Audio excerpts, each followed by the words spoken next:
So you think you can squat? Well, today we're going to find out if you can or not. Squatting pattern is a fundamental pattern that we all have or should have that many of us can't do. So the question becomes, can you squat properly? Many of you might ask, well, who really cares if I can squat properly? Well, if you can't squat properly, a lot of times that can lead to dysfunction and cause pain in your back, your hips, your knees, even your feet.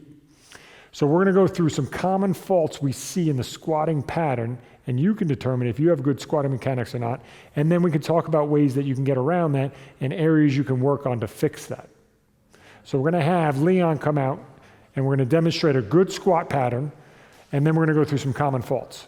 So the key to the squat pattern, again, is your positioning. So we're generally going to have the feet a little more than shoulder width apart. You can have your toes open a little bit. That generally helps most people with their hips. And then we're going to just have the arms up at a slight angle, and we're just going to go through that squat. So as Leon squats down, we're going to watch for a few things, right? We're going to watch his knees, maybe track over the toes. They can go a little in front of the toes. That's totally fine. They shouldn't go way in front of the toes, but they should track down. You should be able to get below parallel, so your butt should be below your knees at least a little bit. You should have no pain, obviously. And then we'll have Leon turn to the side, so we'll demonstrate so you can see it there. And then we're going to look at a couple angles. We're going to look at his torso right here, right? We're going to look at that, and that should be parallel as he comes down to his shins. So if we're going to project both these lines up, his torso and his shins, they should be parallel. They shouldn't be converging or diverging. So we see a good relative squat pattern there, okay? So now we're going to go over some faults. There's 4 main areas we generally are going to address or look for. Your spine is probably one of the bigger areas, and we'll start at the top there. So you can have your thoracic spine, which is your upper back right here, or your lumbar spine, and a combination of both. So if you were to compensate actually through your thoracic spine, or you actually don't have enough what we call extension, which is leaning backwards, then what you're going to be is a little more rounded. And as you go down into that squat pattern, you're actually going to be shifted forward a bit. This way, your chest isn't going to be up as high. And again, you're going to see that. You're going to see this angle now is converging towards his shins. Right now, they would intersect at a line up here. So this would be possibly because he has poor thoracic extension up here. So that would be an area to work at. If we're moving down to the lumbar spine, this one common compensation there is that people excessively arch their back. They actually have too much arch. And as they're going through, that puts a lot of pressure and strain through their low back there. So many of these individuals generally feel that in their back, and they feel the strain. So if you're looking, and again, his angles, he's steeper angle here because of the excessive arch. He's actually upright a little too much there. So we're looking at those two. So look at the spine, have someone take a picture of you over a video so you can see what we're talking about and see if you have any compensations through your back. If you do, you address them.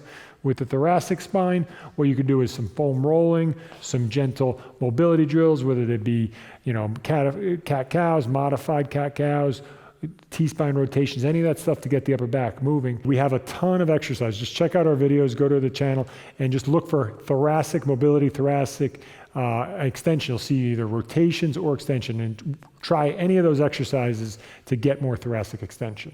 And then if it's your low back, you might want to work on some abdominal wall strengthening, dead bugs, things where you can kind of hold yourself in a more neutral position so you're not excessively arched. You could also possibly have tight hip flexors. So if you see those areas, work on them and see how your squat pattern improves.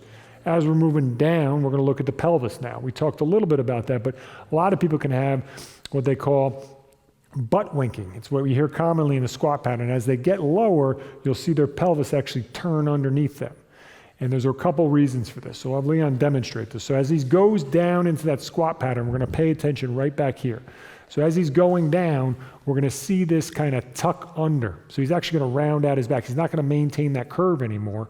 And that's what they call the butt wink. Come back up, Leon. So ideally, we'll have Leon do a normal one where that doesn't happen. As you go down, as you come down and you come to just below parallel, nothing's changing here. Nothing's changing because he's maintaining that pelvic position, that spinal position.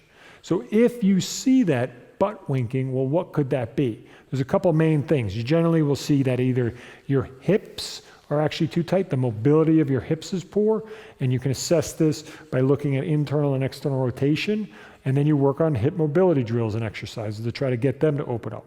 Or it could be a question of actually your psoas being a little bit weak or inhibited as you go down, and it loses control on that spine and actually causes you to dump backwards, because that hip flexor, if it's taught and engaged in the right way, it's going to maintain your lumbar curve as you go through. And if you lose the curve, it's because maybe your hip flexor is a little bit weak and actually needs to be more active and strong.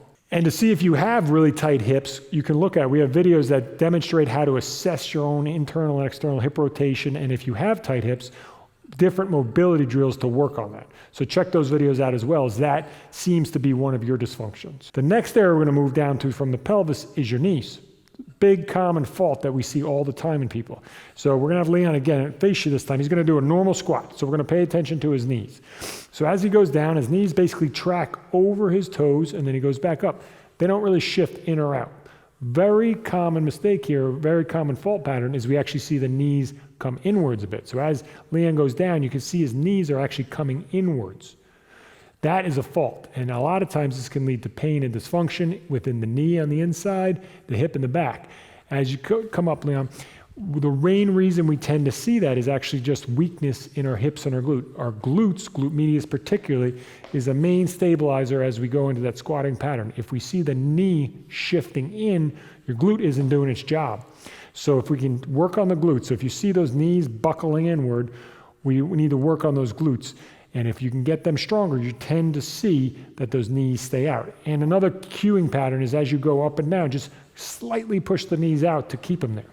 But again, we have a bunch of videos that talk about strengthening the glutes, specifically glute medius, minimus, all the stabilizers of the hips. Check those out if you find this to be one of your faults.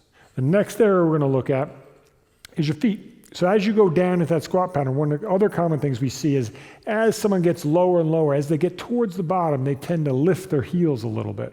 So we'll have Leon demonstrate that. So as he's going down, you'll get most of the way down, halfway, three-quarters, then he'll start to lift the heels a little bit. And the reason he's doing that is because he actually runs out of room in his ankles.